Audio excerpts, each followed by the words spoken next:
Good evening and welcome to the latest lecture of the World War II Discussion Forums Fall Series. I'm Greg McNiff, the founder and executive director of the group.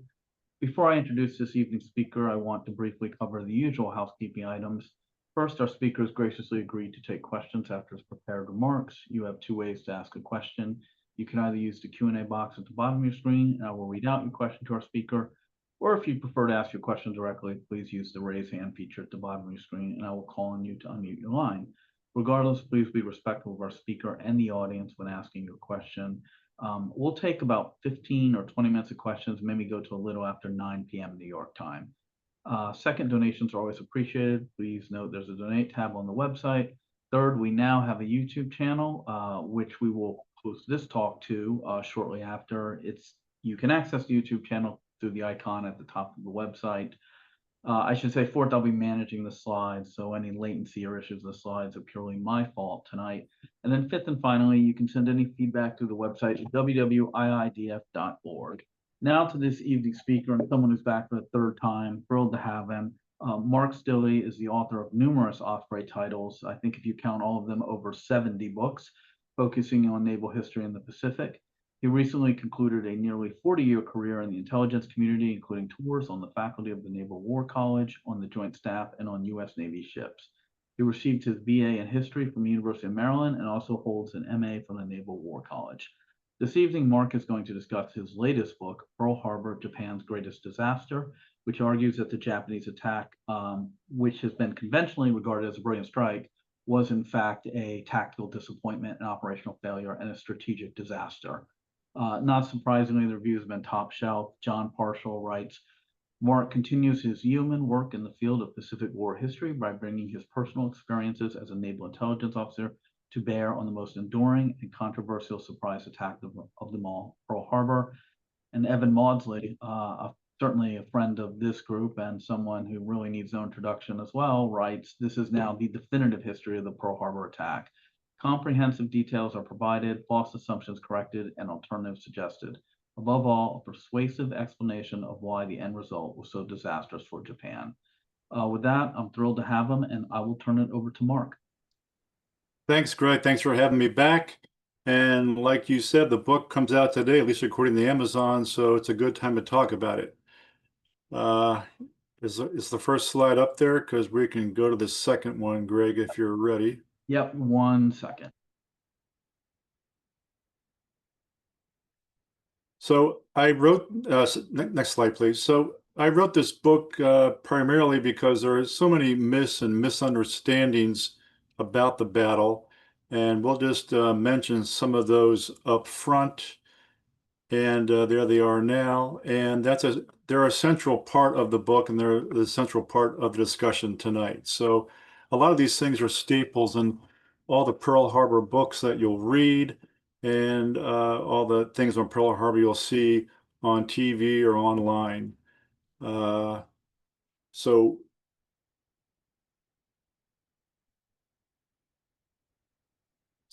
okay, we're back here with these myths. Can you go back one slide, please, there, Greg? Thank you. This book is meant to be a military account of the battle. There really aren't a lot of, if you will, hardcore military histories of the battle. That's the intent of the book. But even so, I felt compelled to put in a chapter there about the negotiations in the months before the attack. So the question is whether or not these talks were ever going to be fruitful or not. That's discussed in the book. If you know my previous talks or books, you'll know that I'm not a big fan of Yamamoto. And a lot of these accounts will paint him as a man of peace and a great strategist. And of course, that's the basis of the Yamamoto myth, is that this attack on Pearl Harbor was such a great and brilliant idea. So the book talks about that at length. Did the Japanese have any better options than to attack Pearl Harbor? Well, of course they did, and that's also addressed in the book.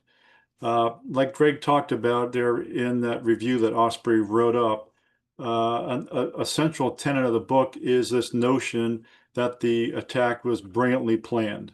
And I think that's totally off base, and that's addressed in the book, and we'll talk about that tonight as well. Were American defenses inadequate? Well, in the event they turned out to be. But was that always going to be the case? They're only inadequate because the Japanese gained total surprise on the real event. Next slide, please. And like I said, this is meant to be a hardcore military account of the battle. So most of the book, or a lot of the book at least, talks about the actual attack itself. So the first attack wave is talked about in great detail, and the second attack wave. It's little known that the first attack wave, in fact, underperformed, at least in Japanese eyes, it underperformed. And the second attack wave was a total fiasco, as we're going to talk about. My favorite myth of the battle, and maybe the most prevalent one, is this notion that the Japanese seriously considered a second attack on December 7th. And had they done so, it would have had strategic impact. And as we'll talk about at length tonight, that is far from the truth. A forgotten aspect of the whole battle was this Japanese submarine offensive. It was a lot more than just midget subs. I think people are somewhat familiar with the midget subs that were active during the attack, but it was a much bigger operation than that. It was a total failure. Another consistent theme in a lot of Pearl Harbor books is that the attack crippled the Pacific Fleet. So we're going to talk about that. Was the attack even necessary strategically? We'll talk about that as well. Next slide, please. And I think any account of the battle has to talk about the notion of whether or not the American commanders there, Admiral Kimmel, General Short, whether they were scapegoated after the attack. And I have very clear views on the matter, which we'll touch on tonight as well. Okay, next slide, please.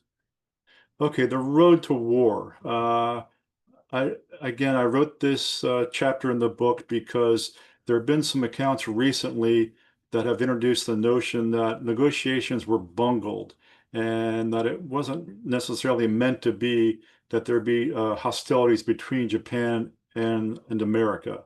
But I think the record is pretty clear here. And between November 1940 and November 1941, to my mind, it's clear that these negotiations were simply smokescreens as the Japanese prepared for war. And that is because the bottom line to this is that the diplomatic objectives and the interests of the two parties were just too far apart to make negotiations ever viable. As most folks here tonight know, the Japanese invaded China in 1937, and they were bogged down in a quagmire in China by 1941. And later in 1941, they occupied French Indochina. And during the course of the negotiations, the Americans pressed the Japanese to give up their gains in China and give up their recent gains in Indochina. And the Japanese were simply unwilling to do this. It's also apparent to me that across the board, Japanese leaders lacked moral courage. And this goes from the very top across the top leadership of Japan. These men were not clueless. They marched into this war willingly and knowingly that the balance between Japan and America and any potential conflict was heavily against Japan. Nevertheless, they persevered with this path toward war. And this began with the emperor, who could only manage a passive protest when he had a role to play potentially. The politicians who actually had a voice here, because under the Japanese system, the primary members of the cabinet all had to agree on war for Japan to embark on such a course. So they had a voice here that they did not use. They never voiced, most of the politicians were against war, then they never voiced this publicly. And the Navy had a large role to play here potentially as well, because they would be fighting this war against the Americans. And the Navy just deferred to the politicians. They never used their voice to come out against the war. At the same time, these men would, in private, talk about that it may even be better to suffer the humiliation of having to give back their gains in China than to go to war with the Americans, a war that they knew they couldn't win. But that didn't matter in the end. They marched blindly into war without even a real plan for victory. On the other hand, the U.S. was determined to back China, and this was not for moral or economic reasons. It was just a hard geostrategic calculus. The Japanese army was tied down in China, and Roosevelt wanted them to stay tied down in China and not be able to attack the Dutch, the British, or even the Soviets potentially, because he didn't want those parties to be weakened in their struggle against the Nazis. So for all these reasons here, I think that negotiations were never going to be fruitful. Hence, we had this attack on Pearl Harbor that we're going to talk about here. Next slide.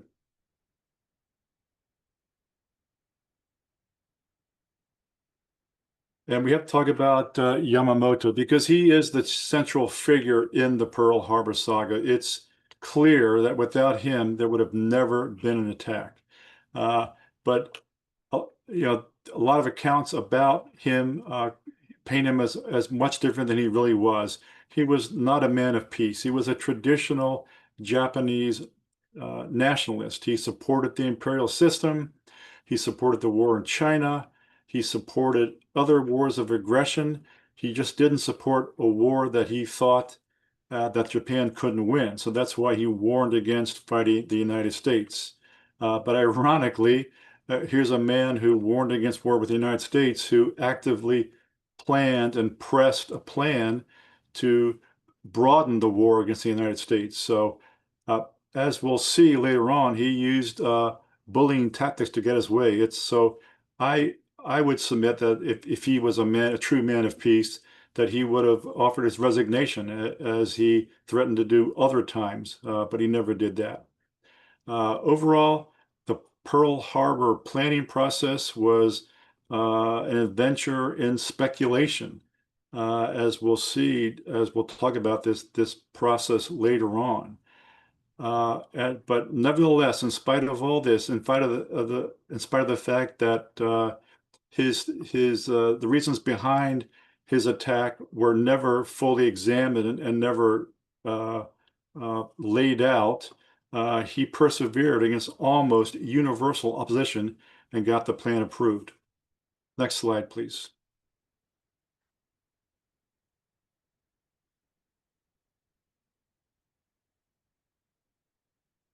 Next slide, Greg. It's another slide about Yamamoto, the real Yamamoto.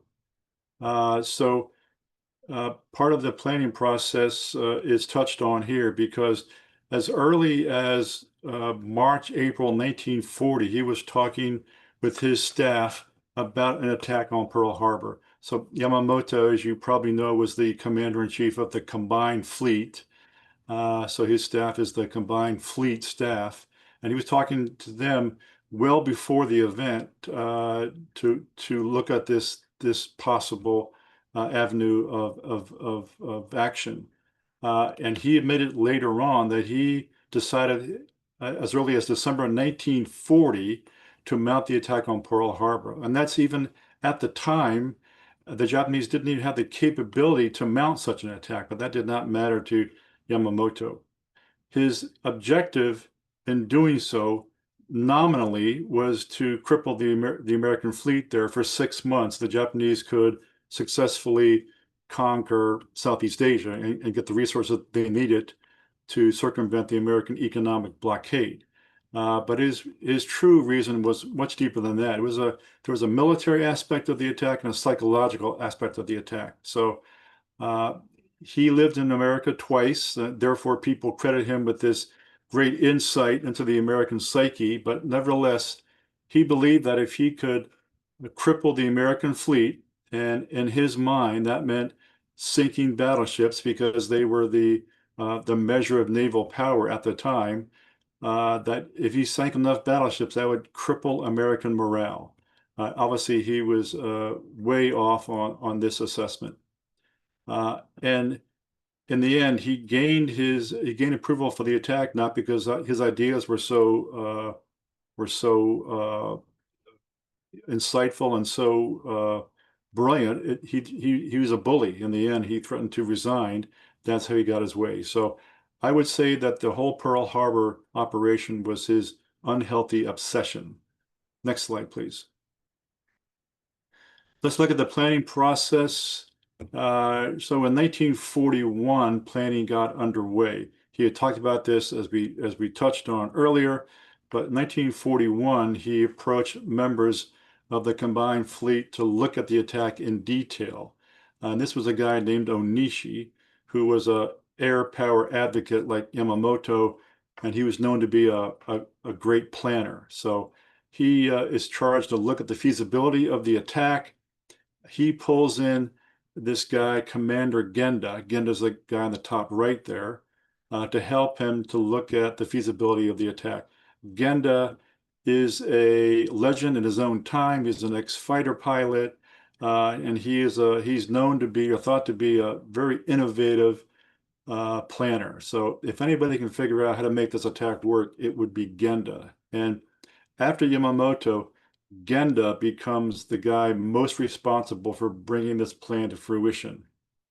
So he gives his thoughts to Onishi. There are 9 principal parts to what he thought had to be done to make the plan work. And most of these, I think all of them in some form or another, survive until the very last version of the plan. So Onishi gives this draft plan to Yamamoto in about March. At the same time, or right after that, Yamamoto begins to sell the plan to the Naval General Staff. So we have to talk about the friction between the combined fleet and the Naval General Staff. The Naval General Staff, nominally the superior entity to the combined fleet, at least in terms of operational planning. How it should work is they set the strategic context, and then the fleet plans those operations. But that's not the way Yamamoto saw things working. So he has to sell this to the Naval General Staff. In late April, he gets the first air fleet pulled into the planning process. The first air fleet was formed in April, earlier in April, and it's the Japanese carrier fleet. And of course, they'd be the operation, they'd be the entity that would have to carry out the attack. So they are pulled into planning pretty early. Nagumo is the commander of the first air fleet. He's the guy there in the bottom right. He thinks the plan is way too risky and therefore impossible. His chief of staff, Kusaka, also has his serious doubts about the plan. So now you have this very curious situation where the 2 leaders of the unit charged to execute the attack don't believe in the attack. Next slide, please. So there's this ongoing debate between the combined fleet and the Naval General Staff. This goes on for many months. The combined fleet has some justifiable concerns with the plan. Basically, they think it's too risky, and there are a lot of issues that are legitimate that have not been addressed until actually pretty late in the whole process. The fleet had to be refueled to get to Pearl Harbor. The fleet didn't have the proper weapons to attack the American fleet inside Pearl Harbor. And a big one is that surprise was very much in doubt, and the Naval General Staff didn't think it was possible to gain surprise. But without surprise, the attack was not going to work.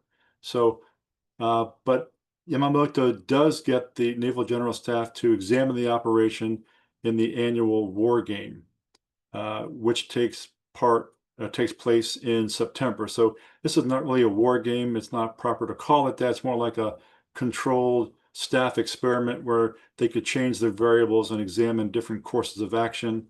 But they do this during this war game, and they determine that if surprise is gained, that the attack would be feasible.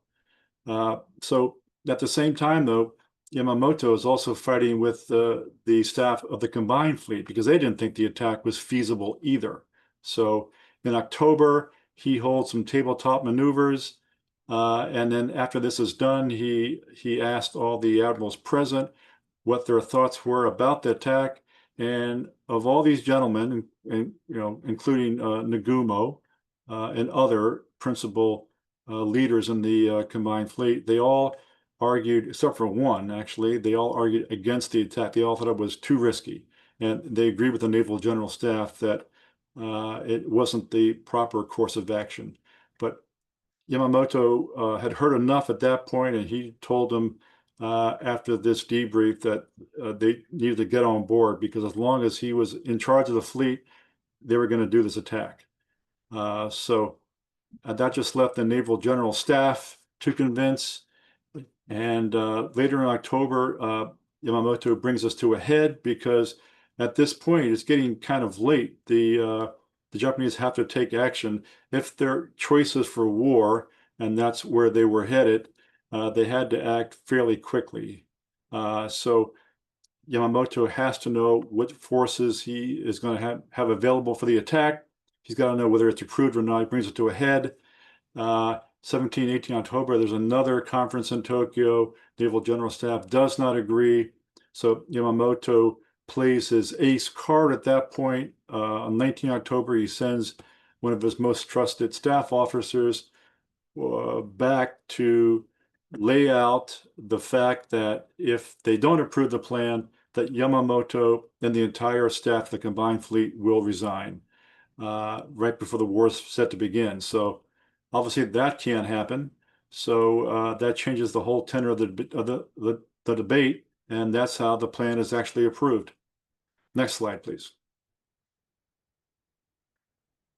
But there are a lot of salient planning issues here that have to be addressed before the plan was viable. And the Japanese do address these all methodically, and they do address them successfully. But a lot of these weren't addressed until the very end of the planning process. First one we'll talk about is the need for a surprise. Genda addressed this early on. The surprise was utterly crucial to the success of the operation. Surprise really depended upon taking the proper approach route to Pearl Harbor. There were three different options: north, central, and south. As you can see on the slide there, each of these had pros and cons to it. But the route with the greatest prospect of surprise was taking the northern route, even though that meant that they'd have to refuel multiple times. And even though that meant they would have to go through some pretty rough weather there in the Northern Pacific in winter. But that's where there was less traffic. And the Japanese knew from their operatives on the island that the Americans did not fly recce missions, reconnaissance missions to the north of Oahu. So in the end, that's the route that they chose. Nagumo wasn't a fan of that originally, but he was convinced in the end by Kusaka and Genda to take the northern route. And that turned out to be the right decision. And to gain surprise, they determined that the best time to attack would be on a Sunday. They're going to do this in the morning. So Japanese got this one right. Next slide, please. Another issue was refueling. It sounds kind of quaint, but they didn't have the means to get the whole fleet to Pearl Harbor at early in 1941. Yes, they refueled at sea. Yes, they knew how to refuel at sea, but it really wasn't a common part of major fleet operations. So the Japanese had to figure out a way to get this fleet to Pearl Harbor. Kusaka, whose background was in surface warfare, he took on this problem personally, and he got it done. So he got it done by really addressing the issue head on and conducting multiple exercises with the oilers that were allocated to the operation. So just by hard work, they also addressed the refueling issue. Next slide, please. Here are two issues that we're probably more familiar with, and that's getting the right weapons for the fleet to use inside Pearl Harbor.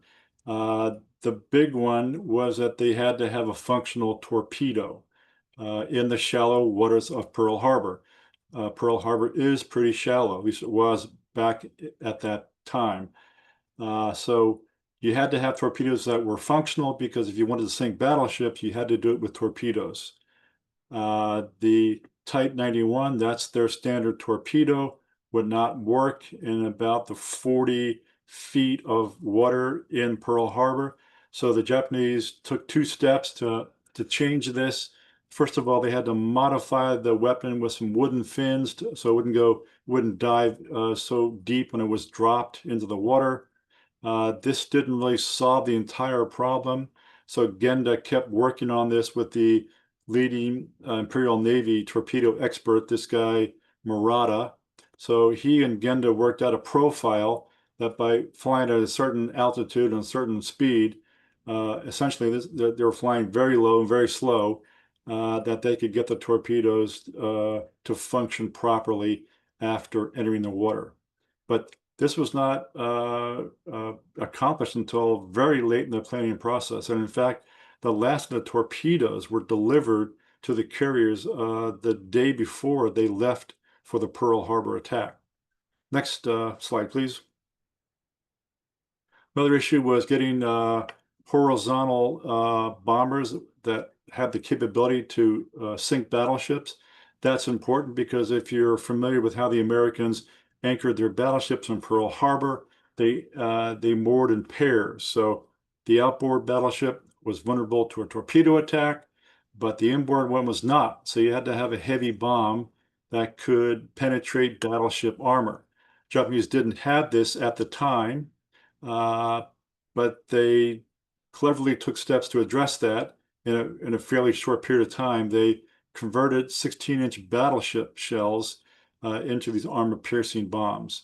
Then they had to train the aviators to improve their accuracy to have these bombs hit their targets. This was a tough problem, but again, the Japanese drilled incessantly. Genda and Fuchida worked together on this. They broke the attack group down into 5 aircraft groups, which dropped their bombs at the same time with a lead bombardier who was highly trained. So he would drop 5 bombs essentially at the same time. And by doing this, they got the accuracy from about 10% up to about 33% or so before the attack took place. And they also lowered the altitude as far as they could while still keeping that penetrative capability of the bombs to improve accuracy. So they also got this problem mainly right, as we'll see later, but they had some problems with these bombs, as we'll talk about. Next slide, please. We have to touch on the basic event that took place in the months leading up to the attack, which made the attack possible. And if it happened today, we would call this a revolution of military affairs. And that's when the Japanese became the first fleet to concentrate their carriers into a single operational entity. And this took place in April. That was the aforementioned First Air Fleet, which had originally 4 fleet carriers, and later on in August and September, 2 more joined. So 6 fleet carriers with over 400 aircraft. And this was something never done before. It gave them unparalleled striking power, and it made the Pearl Harbor attack possible in its grandest form. The Americans were unaware of this. The Americans were still operating their carriers individually, maybe in groups of 2, but they were unaware the Japanese had massed their carriers. They were aware of this entity called the First Air Fleet, but they didn't really understand what that meant. So here's an underlying reason why they were surprised at Pearl Harbor. Next slide, please. We got to talk about the Americans briefly. There were certainly sufficient forces there to mount a credible defense if they had been used properly. The bulk of the Pacific Fleet, not the entire Pacific Fleet, was in harbor on the day of the attack. They're listed there on the slide. There were 100 ships at Pearl Harbor. Of note, this included 8 of the 9 battleships. The Pacific Fleet only had 3 carriers at this time. One was in a yard in the West Coast, so 2 were active in or around Pearl Harbor. But fortunately for the Americans, neither was in Pearl Harbor on the day of the attack. Americans had a very large force of long-range patrol aircraft. on Hawaii, and also some were deployed to Midway Atoll. The Army was actually responsible for defending the fleet if it was in harbor, and the Army thought that Pearl Harbor was unassailable, or Oahu was an unassailable fortress. They had a large number of aircraft there, to include 150 fighters, about 2/3 of which were operational, large number of anti-aircraft guns, and 6 radar stations. Uh, that could put up a credible defense in almost any scenario. They also set up an information center, which was critical to integrate all these aspects into a viable integrated air defense system. But as we'll see, there were some problems with the information center at this time. Next slide, please. Okay, why were the Americans caught so by surprise on December 7th? It's a very complex issue. It's talked about at length in the book. It does come down, I think, to a lack of imagination on the part of the principal commanders. Kimmel was the commander of the Pacific Fleet. By all accounts, he was a man who dwelled on details, and he lacked imagination in the eyes of many.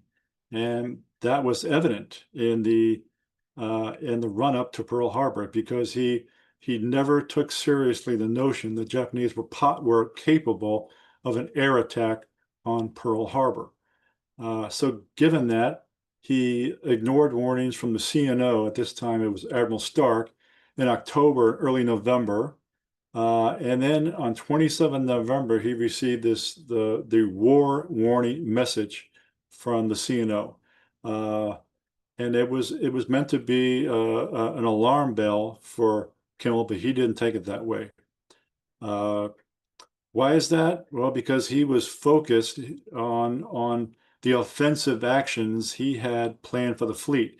He saw the fleet as an offensive tool, and not something that was going to be subject to attack in its home port.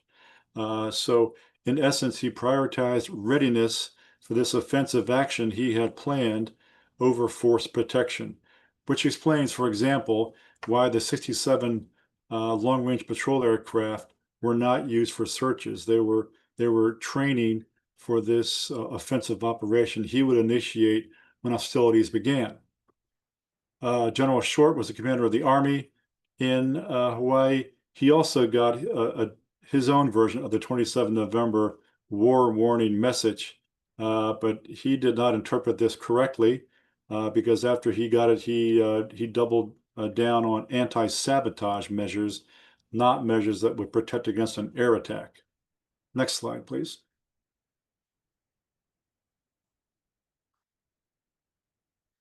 We got to talk about the intelligence that led up to the battle.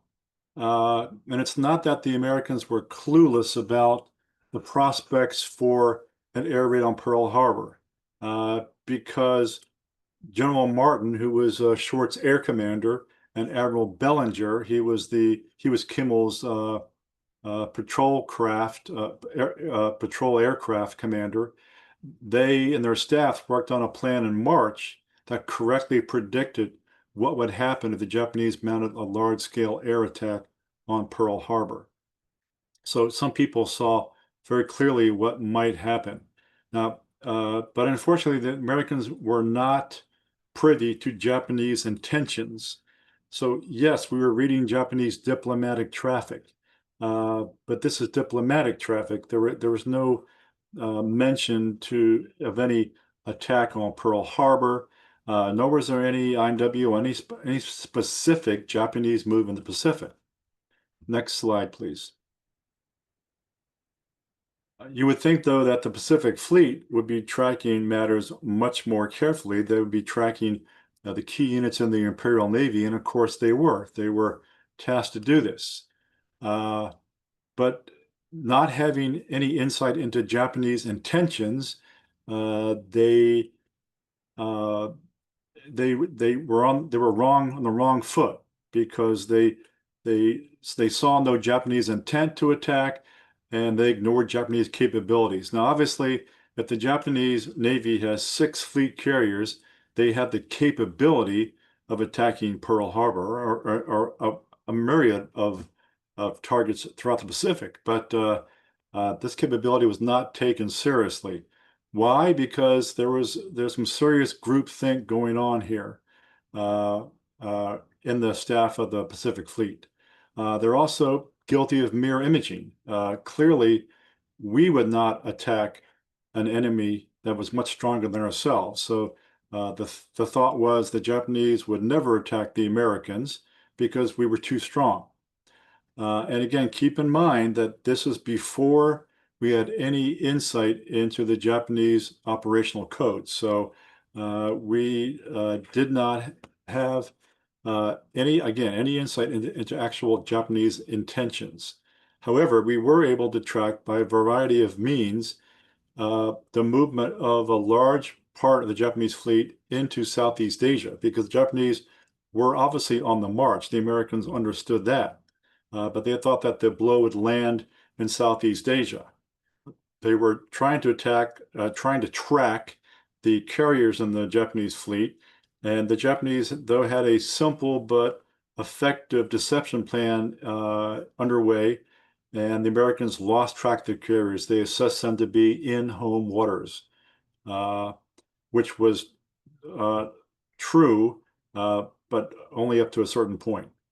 They were able to track the movement of submarines into the Marshalls, and in fact, this was the movement of the Japanese submarine force to support the Pearl Harbor attack. So for probably the only occasion in the war, the Japanese won the intelligence war against the US Navy. Next slide, please. Okay, now we're going to look at the actual attack here. This is the heart of the book. Just to lay out briefly what the first attack wave was going to accomplish. There were a large number of aircraft in this wave. There were 2 waves in all. The focal point of this first wave was against the carriers and the battleships. But we've already seen, though, that there were no carriers in harbor on the morning of the attack. So that created a lot of confusion. So that left the battleships as the primary focus. Since surprise would be in effect, the Japanese planned to land their heavy blows in this first wave attack when they're going to use the torpedo bombers and the horizontal bombers. Other than that, they also took a lot of measures to suppress American air power. In fact, there were more sorties devoted to attacking American air power than there were against naval targets throughout the day, because the Japanese did not want a counter blow against their carrier fleet. Next slide. So what happened after the first wave? What did the first wave accomplish? It was destructive, but actually it wasn't as destructive as the Japanese hoped it would be. The key aircraft in the whole attack are the torpedo aircraft. There were 40 of these. Of these, 36 dropped their torpedo. The Japanese expected to have 27 hits of the 40 aircraft, but the actual number was a lot less than that. This is for a couple of reasons. One was the fact that there was confusion in the opening minutes of the attack, because those 16 torpedo bombers that were allocated against the carriers, when they showed up and there were no carriers there, they didn't have a real backup plan. And this is in spite of the fact that early in the morning of 7 December, the Japanese received word, again from their operatives on Oahu, that on the 6th there were no carriers in port. But they didn't see fit to change their plans. They simply hoped that the carriers would show up over the weekend. So, and then those torpedo aircraft that did attack over-concentrated on 2 of the most obvious and easy to reach battleships on Battleship Row. So over-concentration and confusion limited the effectiveness of the torpedo bombers. But they did gain 12 hits on the 2 most reachable battleships, those being Oklahoma and West Virginia. And overall, they hit 7 ships with torpedoes.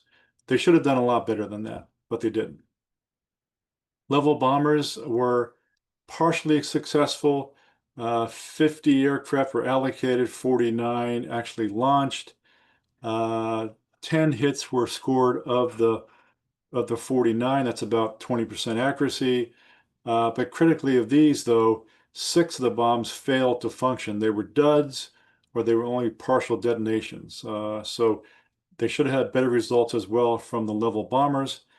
But we all know, though, if you know anything about the attack, you do know about the fatal blow to battleship Arizona. This was from one of these level bombers. So one of these bombs hit Arizona, ignited the forward magazine, destroyed the forward part of the ship utterly, and resulted in a large number of the crewmen being killed. So from that standpoint, that's about as successful the Japanese hoped that they would be with the horizontal bombers, but again, it should have been better. And the first wave attacks by the other aircraft focused on American air power went very well, but that's because these airfields were unprotected by anti-aircraft fire, and the aircraft were lined up in rows, so pretty easy targets. And of note, Japanese losses in the first wave were very light. However, that was changing. Even during the course of the first wave, American anti-aircraft fire became more and more intense. And this was seen by the fact that the last group of torpedo bombers to attack, and these are the aircraft flying low and slow, they're very vulnerable to anti-aircraft fire. The last 5 torpedo bombers were all shot down. So had there even been a few minutes warning, the torpedo bombers would not have been as successful. Next slide, please. Second attack wave, you see there, the centerpiece of the attack were these 81 dive bombers, which were allocated against naval targets inside the harbor. These are the elite dive bomber pilots of the Imperial Navy, so a lot was expected of them. Their primary target was supposed to be the carriers. Even if they were sunk, they were supposed to go after the hulks and bomb them into shambles so they couldn't be salvaged. Next slide, please. So what happened after the second wave? The second wave was an utter fiasco. If you look at the results of this very carefully, you'll see that there's no other word for it. 78 dive bombers actually attacked. There were no carriers there, so they couldn't attack carriers. But they were told not to attack battleships because with the fairly small bombs that they carried, you're not going to penetrate battleship armor with these small bombs. So why attack battleships? Their primary target should have been cruisers, but only 11 of the 78 pilots went after cruisers. Most of these pilots ignored their pre-attack orders and they went after battleships. And 23 attacked targets that weren't even on their priority target list. So the attack was not well executed at all. And the results were pretty meager. If you can go back one slide there, because that's a key point. The Japanese claimed 49 hits. This is a total fabrication. The actual number was only 16. So 16 of 78 dive bombers scored a hit. There are a lot of reasons for that that we can talk about later if we have time.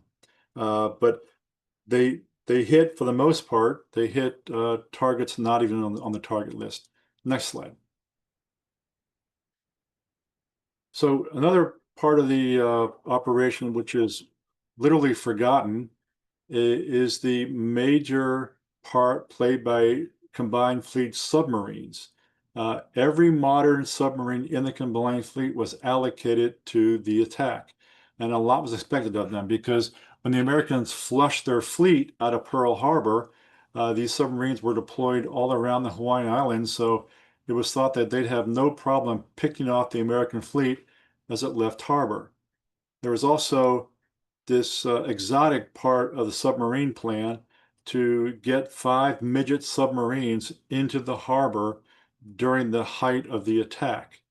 As it turns out, though, the entire submarine offensive was a total failure. Of these, there were of the 30 submarines, 25 of them were deployed in Hawaiian waters. then they should have been able to attack one of the numerous merchant ships in the area and the numerous naval ships coming and going from Pearl Harbor. Very few of these submarines even spotted a target, much less made an attack. Total take from the operation in the days that followed, only 5 merchant ships, and they lost 1 sub in the process.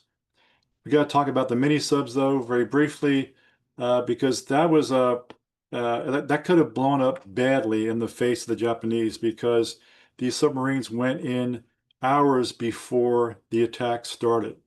And the aviators were very fearful that they'd be discovered early and they would compromise the surprise of the entire operation. That's a very legitimate concern, and that's what could have happened, because 1 sub was discovered at 3:42 and it was sunk at 6:51. This is over an hour before the attack began. So had the Americans been more on the ball, they could have reacted much quicker than they did. Only one of the 5 midget subs was able to even enter the harbor. It fired 2 torpedoes, missed, and it was sunk. Maybe some people are familiar with the TV show that came out recently, well, not that recently, but came out that introduced the notion that one of these submarines was able to get into the harbor and launch a torpedo at Battleship Row. And the entire basis for this was a blurry photograph that they said showed a midget sub in the middle of the harbor. In fact, all 5, the wrecks and the torpedoes carried by all 5 midget subs have been accounted for. So this story of the midget sub inside the harbor launching an attack on Battleship Row is a total fabrication. Next slide. So the losses were quite heavy for the Americans, but as we'll talk about, these were not crippling losses. The Americans were totally surprised. A lot of aircraft were destroyed on the ground. A lot of personnel losses were incurred. A lot of these, almost half, were from the sinking of Arizona alone. But of the 100 ships in Pearl Harbor, only 18 were sunk or damaged. Japanese focused their attack on the battleships. There were 8 present, so 4 of these were sunk. 1 was beached, and 3 others were lightly damaged. So if this was going to be a battleship war from here on out, this would be crippling losses. But after Pearl Harbor, it was obvious that the Pacific War was not going to be a battleship war. It's going to be a carrier war. So these are far from crippling losses. Japanese losses have been painted usually as very light and insignificant. Well, this is not the case.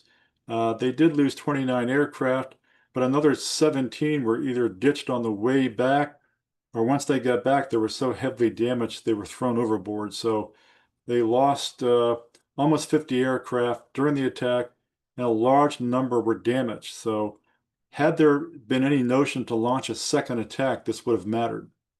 Next slide, please. And speaking of the second attack, let's talk about that. This is a 3-headed myth that has gained momentum over the years. It's the work of one man, and that's Fuchida. Fuchida was one of the principal planners along with Genda, and he was the attack leader. He actually flew one of the aircraft in the first wave. So he is the creator of this second attack myth. So it's a 3-headed myth. One was that the Japanese seriously debated whether or not to mount a second attack on the late morning of 7 December.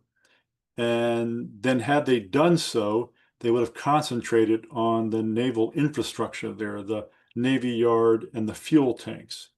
And had they done that, they would have created such damage that it would have been a strategically significant setback for the Pacific Fleet that might have even been forced to depart from Pearl Harbor and operate from the West Coast. And all of these is simply and utterly false, as we'll talk about here.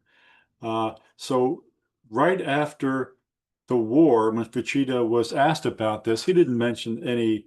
He was asked, well, why didn't you guys launch a second attack? And he didn't mention that there was a debate about this, because there was no debate.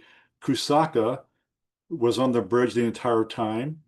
and he testified that there was never any discussion of a second attack. So this notion that a second attack was discussed in a very heated way, this was a fabrication of Fuchida in 1963 when he was giving an interview to my college professor, Gordon Prang. So this is the start of the second attack myth. But in actuality, there was no prospect of a second attack ever taking place because Nagumo had told Genda in the months before that he was not going to countenance a second attack. He kept saying to Genda, one attack only, one attack. And there were operational reasons why it wouldn't have been possible.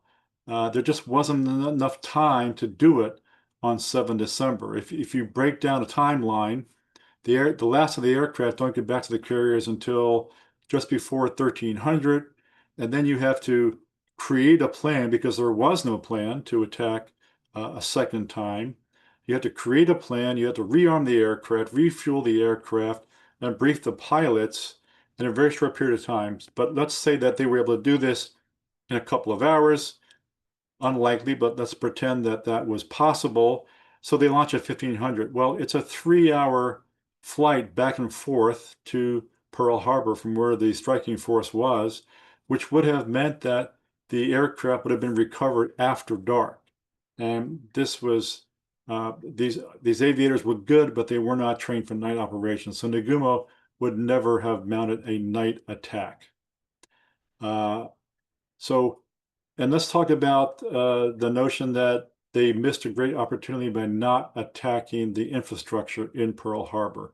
Well, that was there when they asked Fuchida, well, why didn't you attack the fuel tanks? He said, well, no one ever thought about that because the Japanese didn't think like that. They were trained in this Mahanian way that you attack the enemy's fleet. You don't attack a naval base. That's not how you gain sea control. So even though Fuchida wrote about this in 1963 and afterward in the series of interviews and writings that he made, that he thought about, well, I think what we should do is attack the naval infrastructure. It's very unlikely the Japanese, as they were scrambling to create this plan, that they would have forsaken their training and just gone off and attacked infrastructure. So that wasn't going to happen. But let's suppose that Nagumo had an epiphany. He wanted to launch the second attack, and he agreed with the Fuchida from 1963, who would have advocated that they attack naval infrastructure. They didn't have the forces available to knock out a huge area target like the naval yard. The naval yard was almost 500 acres. There were 54 different oil tanks, all revetted separately in the naval base area. So the number of aircraft available would have been rather small in the afternoon. We're talking here about 60 dive bombers, maybe 60 attack planes, which carried a total of 180 bombs. So with 180 bombs, you're going to knock out a large area target like the naval yard and destroy any number, a large enough number to make a difference of these oil tanks? No, that was extremely unlikely. And then to leap from that to say that the Pacific Fleet would have been crippled by the destruction of its infrastructure just fails to consider, first of all, what was possible by the Japanese, and also fails to consider the powers of the Americans to regenerate the base, and also use all the tenders they had available already at Pearl Harbor, the repair ships, the submarine tenders, destroyer tenders, and other ships to keep the fleet operating. So there's no basis at all to support the notion that the Japanese missed a big opportunity at Pearl Harbor. Next slide.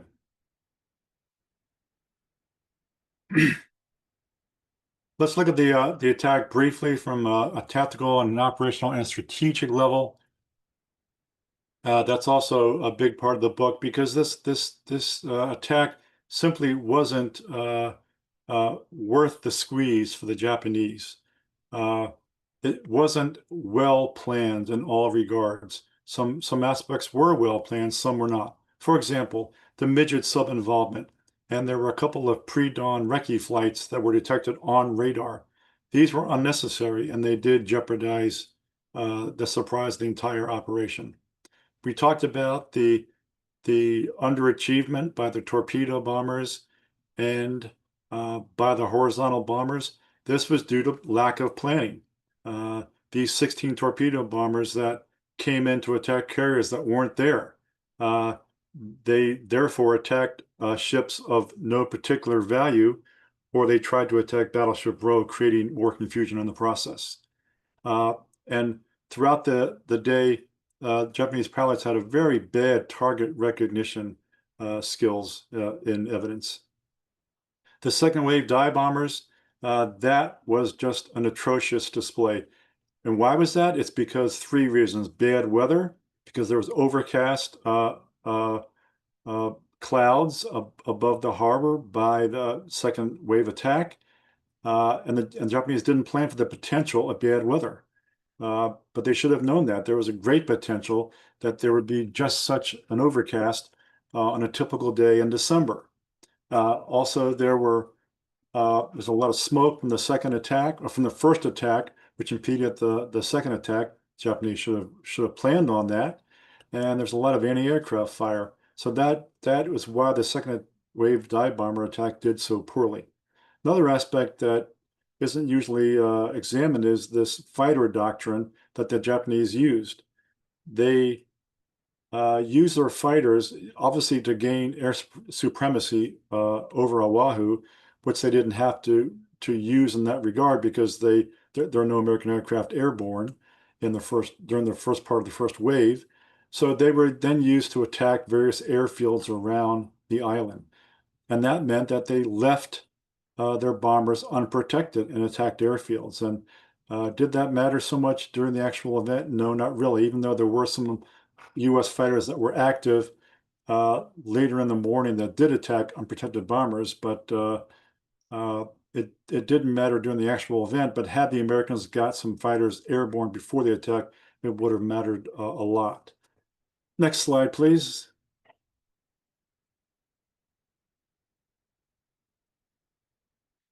Next slide, Greg. That's going to talk about. Hang on one second, Mark. Sure. There we go. It's going to talk about whether the attack was effective operationally. We talked about there's certainly some significant damage to the Pacific Fleet, but it wasn't crippling damage. We talked about these 18 ships. Only 3 of these did not return to service. These old battleships were not frontline units. That was shown to be the case for the next 6 months of the war. In fact, I would contend that the unit that the Japanese damaged on 7 December, the one of most value, was the modern light cruiser Helena, which returned to action in time for the Guadalcanal campaign. But the other ships that were damaged or sunk were not critical units. The Pacific Fleet recovered quite quickly. On 1 February, it began a series of offensive actions against Japanese holdings in the Central Pacific. And in May, they stopped the Japanese in the Coral Sea. And in June, the Pacific Fleet sank 4 of the 6 carriers, which carried out the Pearl Harbor attack. So the attack did not buy much for the Japanese operationally. Next slide, please. Strategically, the attack backfired on the Japanese. The attack was actually not necessary. If the nominal reason for the attack was to cripple the Pacific Fleet for 6 months so that the Japanese could conquer their objectives in Southeast Asia, that was not necessary, because the Americans did not have the logistic capability to exert power into the Western Pacific. The Pacific Fleet was not capable of doing that. The attack was not going to achieve Yamamoto's aims of crippling the fleet or smashing American morale.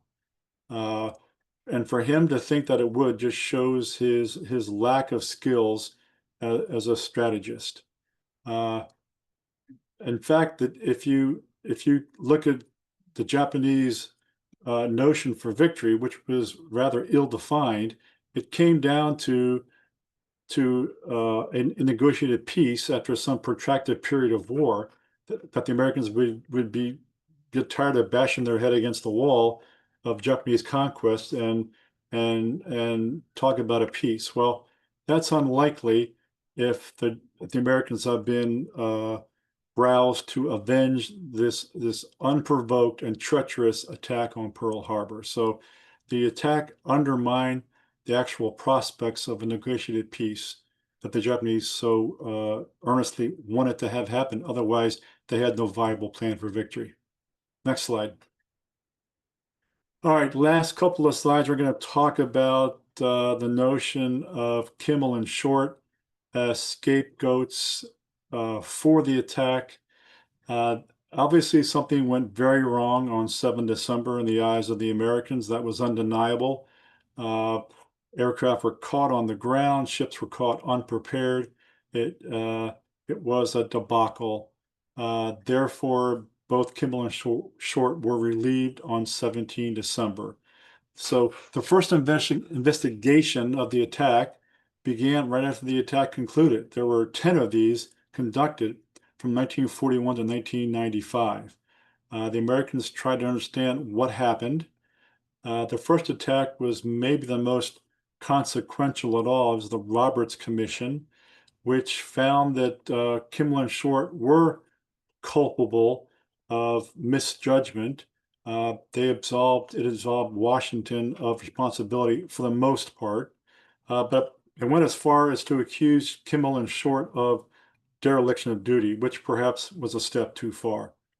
In 1995, the last investigation, the Dorn report, looked at this again, and they determined that responsibility should be more broadly shared, but they still held Kimmel and Short responsible for misjudgments, but there was no talk of dereliction of duty. But clearly, throughout these 10 investigations, Kimmel and Short were found wanting. However, there's enough fault to go around for all concerned. Washington was culpable in a number of ways, and it's not because they had intelligence that they didn't share. It's true that they didn't share all intelligence with Kimmel and Short, but there was no intelligence that was actionable that talked about a Japanese attack on Pearl Harbor. Washington was guilty of not sending a focused 27 November message that warned of hostilities. To my mind, it was certainly adequate warning of war, but if Washington was convinced that hostilities were imminent, they should have been more adamant about that in their message. And most of all, they should have been exercising proper oversight of their commanders after this message, and they failed to do that. Next slide. So there's a lot that we can lay at Kimmel's door, and even more that we can hold Short responsible for. Kimmel's fault was massive here, I think, and undeniably so. His lack of imagination came into play. He totally failed to conceive even the possibility of an air attack on Pearl Harbor and took no steps to address that threat. On the day of the attack, how many U.S. aircraft were active conducting search operations in and around Oahu? The answer is 0. Therefore, there was a 0% chance that they were going to find the Japanese carrier strike force before the attack. Kimmel ordered no increased readiness for the fleet. Most of the fleet was caught in harbor on 7 December, and it could have been a real disaster had one of the carriers been in port on that Sunday as it was supposed to be. So his lack of planning would have placed 8 of the 9 battleships and 1 of the 2 operational carriers in port at the same time. And there were several indications of Japanese operations around Oahu on the morning of 7 December, but the command and control system that Kimmel put in place was unable to respond. Short's faults were also considerable. Again, he did not see the possibility of an air attack on Oahu. He thought he was ready to deal with that if, by some unlikely reason, it did occur. In fact, when he got the 27 November message, excuse me, the war warning message, he actually reduced his readiness to repel an air attack because he prepared for sabotage attacks. Therefore, there wasn't a single fighter that was fully fueled, armed, and ready to go on the morning of 7 December. And those that were present were lined up in rows. No aircraft guns were manned.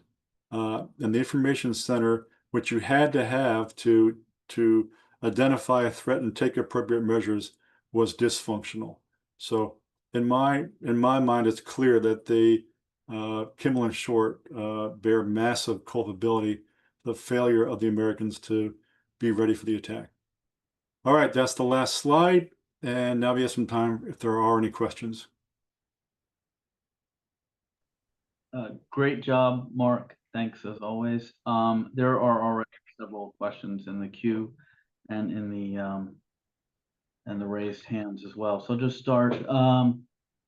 Gary asks, Yama is always dramatized in movies, saying sadly, waking a sleeping giant. Was this a true sad saying or just mythology? There's, I mean, it's something he should have said. I mean, because it fits his situation so well. But I have been unable to find that quote attributed to him. Mm. Charles, did the Japanese ever think there might be radar at Pearl Harbor? That's a good question. I don't think they really understood radar in any real sense at this point in the war, so I never saw any indication that they planned on having to deal with radar and how it might give the Americans an early warning. Tom asks, can you explain or clarify a little more the Japanese intelligence failure and being unaware the carriers were out of port? Well, it wasn't intelligence failure because the Japanese were fully aware of the movement of the fleet. So they had an operative who was given free run of the island. He kept very detailed records of fleet movements, and the Japanese knew exactly when the carriers and other major ships came and went. They knew that there were only two carriers in the Pacific Fleet at this point, and they reported that on the 6th that they weren't present. So it was far from an intelligence failure. In fact, like I said, this was the one time in the war that Japanese intelligence did a very good job. Mm.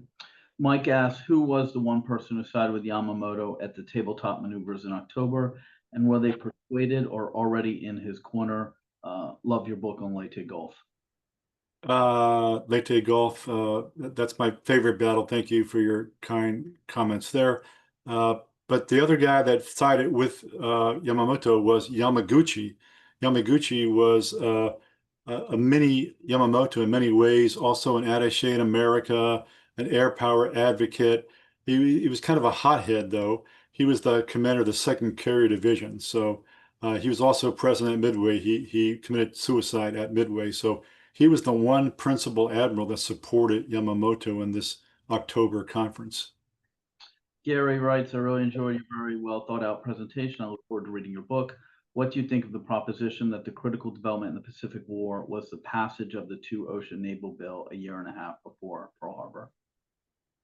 That's a good point, and it was on one of the slides there. I didn't really go through it, but the Japanese were clearly aware of the scope of the planned American buildup, and there was a certain necessity to act now or never as far as the Japanese Navy was concerned. So once the American naval buildup was complete in 1944, they saw the Imperial fleet being about 30% of the strength of the U.S. Navy. So yes, that was a background factor that drove them to action in 1941.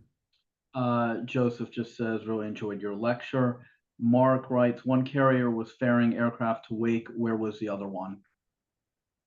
Well, Enterprise was the one that should have been back in Pearl Harbor on the morning of 7 December. Now, she had just come back she was ferrying aircraft. I guess she had just taken the squadron of Wildcats to Wake Atoll. And the other one, Lexington, was coming back, was involved in transferring dive bombers to Midway.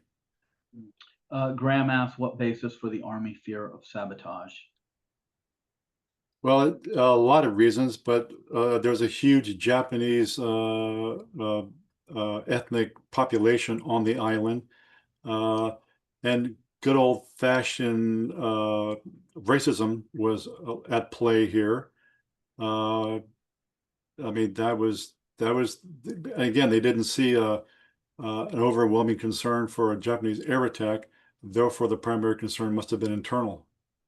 Rose asks, if the carriers were destroyed, would that have made a strategic difference in the outcome of the war? Well, in the outcome of the war, certainly not. That slide there I didn't go into depth on, but the scale of the American construction program after Pearl Harbor was so massive that, uh, as far as the war was concerned, no, it would have made no difference. And now, had the two carriers of the Pacific Fleet both been caught in Pearl Harbor, which was unlikely, but maybe the one could have been, would that have made a difference in the next few months? Well, I don't think so, because in essence the Americans operated without one carrier anyhow in the first few months of the war, because Saratoga was torpedoed in January 1942. So, but they did pull in Hornet from the Atlantic Fleet. They later brought in Wasp. So the loss of one carrier at Pearl Harbor wouldn't have been a dramatic difference for the next few months of operations. Okay, we'll take two more in the queue and then two more raised hands. Mark asks, what do you think of the notion that the Japanese did us a favor by sinking our battleships, BBs, at Pearl Harbor instead of in a large battle at the Central Pacific? War Plan Orange, question mark. Yeah, that's a great point. I didn't really touch upon that a whole lot, but that was the Japanese alternative to not attacking Pearl Harbor, was this all-out uh, all-out battle strategy, as the Japanese called it, for this climactic fleet clash somewhere in the area of the Marshalls, as the Japanese saw it happening in 1941. So that's when these old battleships would have been sunk, perhaps at sea, where they couldn't have been salvaged. The crew losses would have been even worse than they were at Pearl Harbor. So that's a valid point. Would the Japanese Navy have been better off if they would have fought their long planned for uh, battle against the U.S. Navy in the Central Pacific instead of Pearl Harbor? I think the answer is yes. Okay, Joe, Joyce, I'm going to unmute your line if you want to ask your question. Joe? Okay, Mamie, go to. Sorry, I muted myself. Sorry. Okay, I really appreciate the presentation, but the one thing I would basically disagree with you on is Yamamoto. In this particular battle, this is the highlight of his military career, and he's not responsible for the strategy of Japan. That's way above him. They should have relieved him. You know, he told them what he wanted to do, and they went along with it. So I don't know how you could hold him at fault for that. This is probably one of the greatest raids in history. This is a complete success as far as a raid goes. So, you know, after this, I fully agree with you. He goes downhill from here. He probably has victory disease. But this is his greatest success. It's the only thing he really has on his plate, you know, and I'm surprised that you're belittling it. And actually, in your talk, you're not belittling it all the time. There's a number of things they do right, you know. So I'm just appreciate your comments on that. Thank you. Well, I think you will miss the point of the book if you read it, and miss the point of the talk tonight. The raid was not a complete success.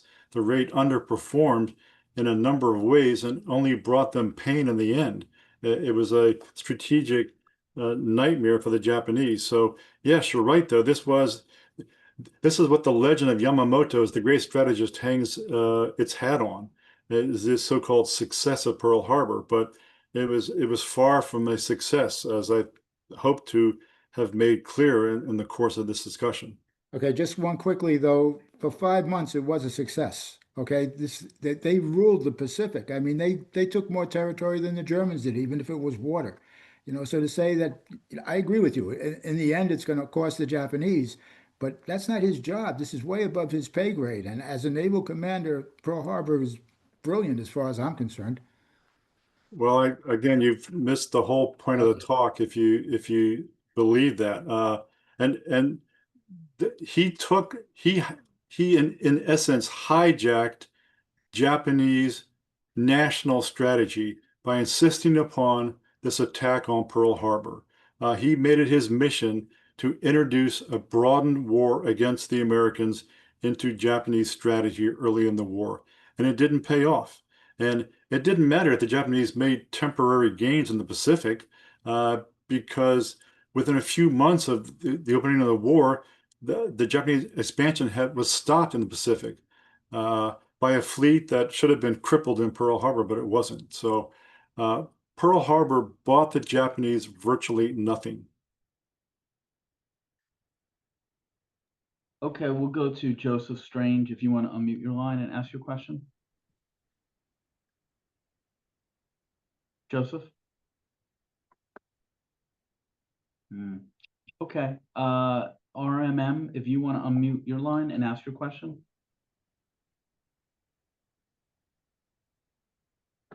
Hello? Okay. I think we. Hello? RMM? We can, yeah, barely. Okay, one quick question. Where were the attack submarines for the U.S. Pacific Fleet, and what were they doing?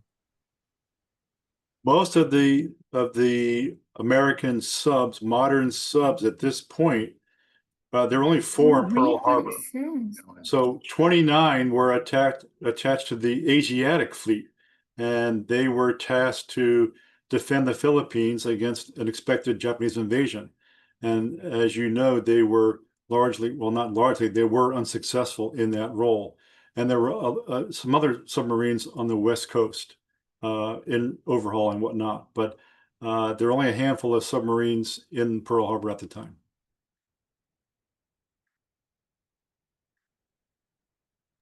Okay, I think that's it for all the questions we have.